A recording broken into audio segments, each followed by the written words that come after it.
Hey everyone, and welcome back to my channel. A nuclear facility in Iran was hit by a terrorist act each day after it unveiled new advanced uranium centrifuges, a top nuclear official says. He didn't say who was responsible, but urged the international community to effect terrorism. Israeli media suggest the incident was a result of an Israeli cyber attack. Last year, a fireplace broke out at the Natanz underground facility, where the authorities alleged was a result of a cyber sabotage. The latest incident comes as diplomatic efforts to revive a 2015 nuclear deal abandoned by the US under the Trump administration in 2018 be resumed.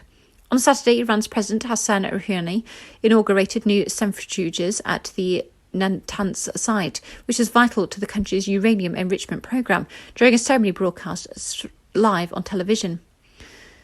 Centrifuges are needed to supply enriched uranium, which won't make reactor fuel, but also material for nuclear weapons. It represented another breach of the country's undertakings within the 2015 deal, which only permits Iran to supply and store limited quantities of enriched uranium to be produced for fuel for commercial atomic power plants. What has Iran been saying?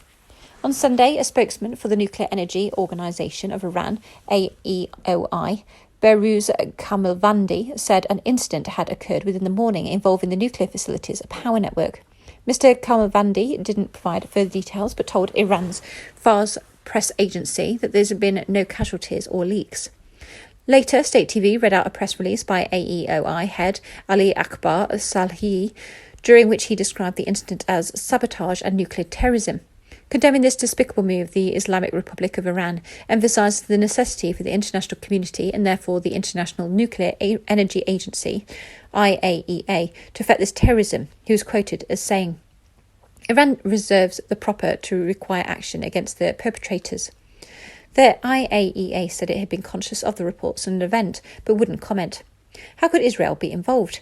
Israeli public broadcaster Khan said that it might be assumed that the incident was an Israeli cyber operation, citing the invention in 2010 of the Stuxnet bug, believed to possess been developed by the US and Israel, which was wont to destroy centrifuges at Natanz.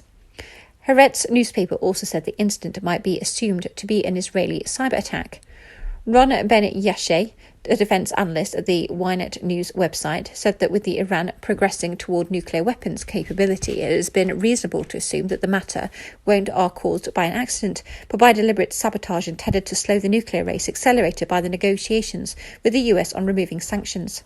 The Iranian nuclear deal, referred to as the Joint Comprehensive Plan of Action, JCPOA, has been in medical care since Donald Trump pulled the US out of it. Under the Biden administration, diplomatic efforts are redoubled to revive it.